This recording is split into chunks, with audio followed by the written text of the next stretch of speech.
दोस्तों, ये सच्ची घटना उत्तर प्रदेश राज्य के फतेहपुर जिला का है। वहां पर एक व्यक्ति होता है जिसका नाम जगदीश होता है। वह एक किसान होता है। उसके पास खेती होता है। खेती बाड़ी करके अपना परिवार का भरण पोषण कर रहा था। उस किसान के दो बेटे थे। दोनों बेटे भी अपने पिता का सहयोग करते थे और जो भी खेत में काम पड़ता था मिलकर के काम करते थे और अपना परिवार का भरण पोषण कर रहे थे। अब जो जगदीश एक दिन सोचता है कि अगर मेरे बेटे भी यही करेंगे तो कैसे काम चलेगा। इस वजह से वो अपने बेटे को बार बार ज्ञान देता था, बार बार मोटिवेट करता था। बेटा, तुम लोगों को पढ़ना लिखना चाहिए और पढ़ लिख कर कोई बड़ा आदमी बनना चाहिए। बार बार ज्ञान देता है और मोटिवेशन देता है। ऐसे देते देते जब लड़का क्लास 10 पास करता है, फिर जब लड़का इंटर की परीक्षा पास करता है, फिर वो लड़का अंदर ही अंदर एक उसके जब लड़का इंटर की परीक्षा पास करता है तो इंटर की परीक्षा पास करने के बाद वो ग्रेजुएशन फाइनल करता है। फाइनल करने के बाद दोस्तों उसके मन में यूपीएससी की परीक्षा क्लियर करने का बात आ जाती है और वह अपने पिता से कहता है, पिताजी, मुझे यूपीएससी क्लियर करना है, एक बड़ा अधिकारी बनना है और मैं दिल्ली जाना चाहता हूँ, वहाँ तैयारी करूंगा मन लगाकर। जगदीश अपने बेटे से कहते हैं, बेटा ठीक है, कोई बात नहीं है, तुम दिल्ली जाओ, जिस चीज की भी जरूरत पड़ेगा वो सारी चीज मैं तुम्हें ला कर दूंगा और पैसे की चिंता मत करना। मेरे दोस्तों पैसा इकट्ठा करते हैं और अपने छोटे वाले लड़के को दिल्ली भेज देता है, तैयारी करने लगता है। इधर दोस्तों जो जगदीश था, इसके गांव में प्रधानी का चुनाव आता है।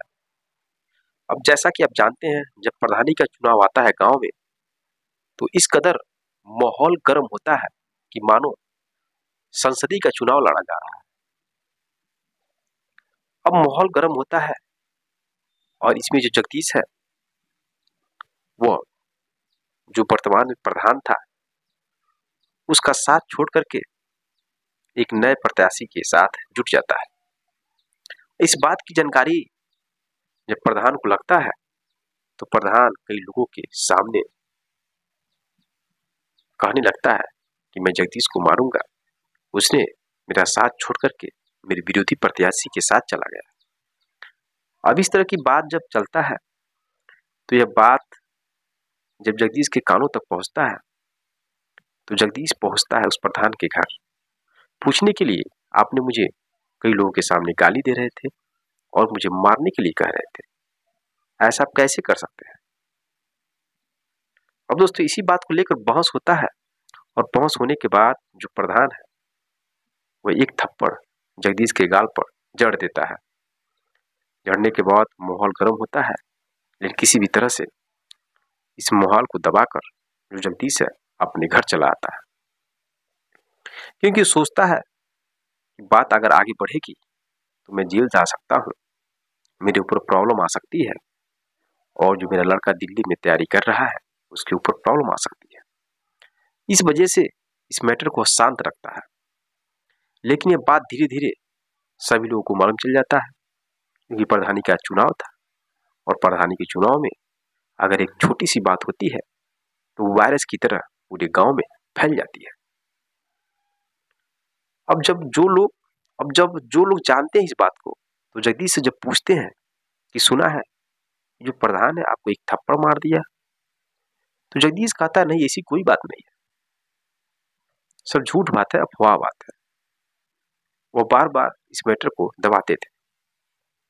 प्रधानी का चुनाव होता है, ठीक है, इस मैटर को दबा कर रखते हैं जगदीश और धीरे धीरे 2 साल का वक्त बीत जाता है। 2 साल बीत जाने के बाद जो उनका छोटा लड़का है जो दिल्ली में यूपीएससी के लिए तैयारी कर रहा था, उसका यूपीएससी का एग्जाम क्लियर हो जाता है और उसके अंतर्गत उसको एसपी का पोस्ट मिल जाता है, वो एसपी बन जाता है। जैसा कि आप जानते हैं, जिले का सबसे बड़ा पोस्ट एसपी होता है, बहुत पावरफुल पोस्ट है। एसपी बनने के बाद वो नौकरी करने लगता है और जो बाप है वो बहुत ही खुश होता है, क्योंकि वो जैसा अपने बच्चों को मोटिवेशन दे रहा था वैसा ही उसके बच्चे सफल भी हो जाते हैं। अब एक बार जब जगदीश का लड़का छुट्टी लेकर अपने घर पर आता है तो अपने दोस्तों के साथ कहीं घूमने के लिए जाता है, तो उसके कुछ दोस्त होते हैं जो दोस्त बता देते हैं, यार तुम्हारे पिता को जो गांव का प्रधान है 2 साल पहले जब चुना हुआ था तो एक थप्पड़ तुम्हारे पिता को गाल पर मारा था, क्यों ना हो तुम अपने पिता के बदला ले सको। जब वह जानता है तो तुरंत अपने पिता के पास जाता है और पूछता है, पिताजी क्या गांव के प्रधान ने आपको 2 साल पहले गाल पर थप्पड़ मारा था? और उसके पिता कहते, नहीं बेटा ऐसी कोई बात नहीं है, जो भी तुम्हें कोई कहा है झूठ बोल रहा है। लेकिन दोस्तों जो बेटा है वो अपने पिता की भावनाओं को समझ जाता है, कहता है पिताजी आप बताइए क्या सही है क्या गलत है, आप मुझे नहीं बताएंगे अपनी परेशानी तब किसको बताएंगे। बहुत प्रेशर देता है लड़का, तो उसके पिता बताते हैं, हाँ बेटा सही बात है। बताते हैं कि मैंने उसका साथ नहीं दिया और दूसरे प्रधान पद के प्रत्याशी के साथ रह रहा था, इस वजह से उसने मुझे गाली दिया, मेरे गाल पर थप्पड़ मारा। अब जैसे ही उनका लड़का सुनता है यानी एसपी साहब, वैसे अपने पिता को साथ में लेकर उस प्रधान के घर पहुंचता है। प्रधान के घर जाने के बाद अब वहां पर एक ऐसा सीन घटित होता है जिसको देखने के बाद मानो लगा किसी मूवी का सीन है। एसपी साहब बोलते हैं अपने पिता से, पिताजी आप चप्पल निकालकर इस प्रधान के गाल पर एक चप्पल मारिए। जैसा बेटा बोला वैसा पिता ने करके दिखाया। प्रधान का तो दिमाग गर्म हो जाता है, लेकिन गर्म करके करेगा क्या, उसके सामने एक एसपी खड़ा था। अब माहौल गर्म होता है, थाना पुलिस होता है, लेकिन कुछ भी होता नहीं है। तो दोस्तों यह रही कहानी। यह कहानी बताने का मेरा मतलब सिर्फ यही है कि आपको इस कहानी से सीख लेना चाहिए कि कोई भी व्यक्ति अगर गरीब है और आप अमीर है, आपके पास पावर है, तो आपको उसको मारना नहीं चाहिए, गाली नहीं देना चाहिए, क्योंकि वक्त का पहिया जब बदलता है तो बड़े बड़े लोगों की हस्तियां मिट्टी में मिल जाती है। इसलिए अपने पावर का इस्तेमाल सही तरीके से करें, गलत तरीके से उसका उपयोग न करें। मेरे दोस्तों यह सच्ची कहानी सुनकर आपको कैसा लगा? अगर थोड़ा सा भी अच्छा लगा हो तो चैनल को सब्सक्राइब और वीडियो को लाइक जरूर करिएगा और कमेंट बॉक्स में कमेंट जरूर करिएगा। मिलते हैं नेक्स्ट वीडियो में नेक्स्ट कहानी के साथ, तब तक के लिए जय हिंद जय भारत।